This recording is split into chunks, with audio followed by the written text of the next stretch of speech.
Pernah nggak sih kamu lagi scroll-scroll terus tiba-tiba muncul iklan barang yang barusan banget kamu omongin? Atau dapat rekomendasi film yang pas banget sama seleramu? Nah, di balik semua itu ada yang namanya kecerdasan buatan atau AI. Di Indonesia, AI itu bukan lagi cerita fiksi ilmiah loh. AI udah jadi bagian dari keseharian kita, dari cara kita belanja online sampai konsultasi kesehatan. Dan percayalah, perannya bakal makin besar. Ya, teknologi AI ini emang ngebuka banyak banget peluang keren. Tapi, di balik semua kecanggihan itu, ada satu pertanyaan besar yang sering kali kita lupakan. Seberapa transparan sih cara kerja AI ini? Dan yang paling penting, kita beneran bisa percaya 100% sama keputusan yang dibuat oleh mesin?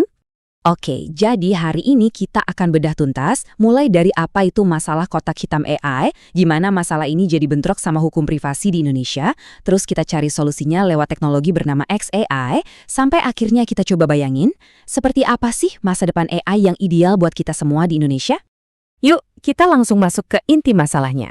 Coba bayangin deh, AI itu kayak seorang jenius yang super pinter. Tapi dia nggak mau ngasih tahu cara mikirnya gimana. Kita dapat jawaban yang brilian, tapi proses dibaliknya itu misteri total. Nah, inilah yang disebut masalah kotak hitam. Jadi, model kotak hitam ini ya persis seperti itu. Kita kasih input, misalnya data keuangan, kita buat ngajuin pinjaman ke satu sisi kotak. Terus, kling. Di sisi lain, keluar output. Pinjaman disetujui atau ditolak. Proses ajaib yang terjadi di tengah-tengahnya, nggak ada yang tahu. Gelap. Bahkan seringkali yang bikin programnya pun bingung ngejelasinnya. Dan ini bukan cuma soal teknis loh. Ini benar-benar ngaruh ke hidup kita. Kalau pengajuan pinjaman kita ditolak oleh AI atau AI ngasih saran medis yang krusial, kita kan berhak tahu kenapa. Gimana caranya kita bisa percaya sama sebuah keputusan kalau alasannya aja digembok rapat-rapat? Nah, masalah kotak hitam ini jadi makin ribet lagi kalau udah bersinggungan sama hukum. Yuk kita lihat gimana misteri AI ini bisa tabrakan langsung sama Undang-Undang Perlindungan Data Pribadi yang baru kita punya di Indonesia. Coba kita lihat angkanya, lebih dari 212 juta pengguna internet di Indonesia. Itu bukan angka kecil loh. Artinya, data pribadi dari ratusan juta orang, mulai dari apa yang kita beli, di mana kita berada, sampai riwayat kesehatan kita, semuanya diolah oleh sistem AI. Dengan skala sebesar ini, ngelindungin data itu udah jadi keharusan, bukan pilihan. Tapi kenyataannya di lapangan, jujur aja, agak bikin khawatir. Lihat data ini deh. Cuma 2 dari 10 startup yang benar-benar patuh sama prinsip transparansi. Dan yang lebih ngeri, 65% atau mayoritas dari mereka bahkan belum punya sistem keamanan data dasar kayak enkripsi. Kelihatan banget kan ada jurang besar antara aturan di atas kertas sama prakteknya. Disinilah letak benturan utamanya. Undang-undang kita menuntut 3 hal penting, transparansi, hak buat dapat penjelasan, dan penggunaan data seminimal mungkin. Sementara AI kotak hitam, sifatnya justru kebalikannya, buram, logikanya nggak bisa dijelasin, dan biasanya butuh data seabrak-abrak biar pinter. Keduanya ini udah kayak air sama minyak, susah banget nyatunya. Jadi gimana dong cara kita ngatasin konflik ini? Nah, untungnya ada solusinya. Jawabannya ada di sebuah konsep yang revolusioner, yang bisa jadi kunci buat ngebongkar si kotak hitam ini. Namanya adalah Explainable AI, atau kita sebut aja XAI. Gampangnya gini, anggap aja XAI itu kayak jembatan penerjemah. Di satu sisi, ada AI yang ngomong pakai bahasa mesin yang rumit. Di sisi lain, ada kita manusia yang butuh penjelasan logis.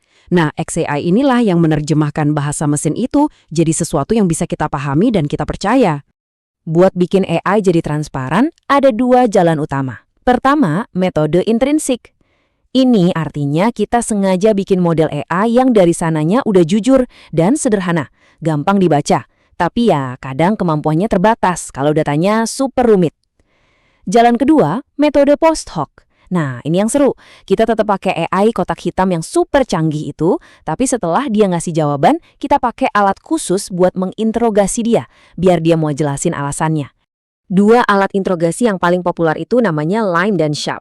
Anggap aja Lime itu kayak detektif yang fokus ke satu kasus spesifik. Kenapa pengajuan pinjaman saya ditolak? Dia cuma peduli mas satu kasus itu. Sementara Sharp, dia lebih kayak analis data yang ngelihat gambaran besarnya. Secara umum, faktor apa sih? Pendapatan, usia, atau lokasi yang paling penting buat AI ini dalam mengambil keputusan? Oke, AI emang alat yang keren banget, tapi teknologi aja nggak cukup buat nyelesain semua masalah. Buat membangun ekosistem AI yang benar-benar bisa kita percaya di Indonesia, kita butuh lebih dari sekedar kode. Kita butuh fondasi yang kokoh, yang melibatkan kebijakan, kolaborasi, dan juga edukasi. Peta jalannya kira-kira ada 4 langkah. Pertama, kita harus adopsi teknologi canggih pelindung privasi atau PETS. Ini keren banget karena AI bisa belajar tanpa perlu ngintip data mentah kita. Kedua, bikin kebijakan yang pintar berbasis risiko. Jadi AI buat nentuin kredit nasabah aturannya harus lebih ketat daripada AI buat rekomendasi musik. Ketiga, perkuat kerjasama antar pemerintah, industri, dan kampus. Dan terakhir, ini yang paling penting, edukasi publik. Biar kita semua makin melek digital dan paham hak-hak kita. Terus, apa artinya semua ini buat masa depan kita? Bisa dibilang, Indonesia sekarang ada di sebuah persimpangan jalan yang sangat menentukan. Visi untuk Indonesia itu jelas banget. Kita punya potensi luar biasa untuk jadi contoh bagi negara-negara berkembang lainnya. Kita bisa nunjukin bahwa pertumbuhan teknologi yang pesat itu bisa kok jalan bareng sama etika digital. Artinya, kita nggak cuma jadi pengguna, tapi juga jadi pelopor AI yang bertanggung jawab. Pada akhirnya, AI itu udah pasti jadi bagian dari hidup kita. Jadi, pertanyaannya sekarang bukan lagi apakah kita bakal pakai AI, tapi bagaimana caranya. Bagaimana kita bisa merancang masa depan di mana inovasi teknologi bisa maju pesat, tapi di saat yang sama, hak-hak asasi kita sebagai manusia juga tetap terjaga. Nah, jawaban dari pertanyaan inilah yang akan menentukan wajah digital Indonesia di tahun-tahun mendatang.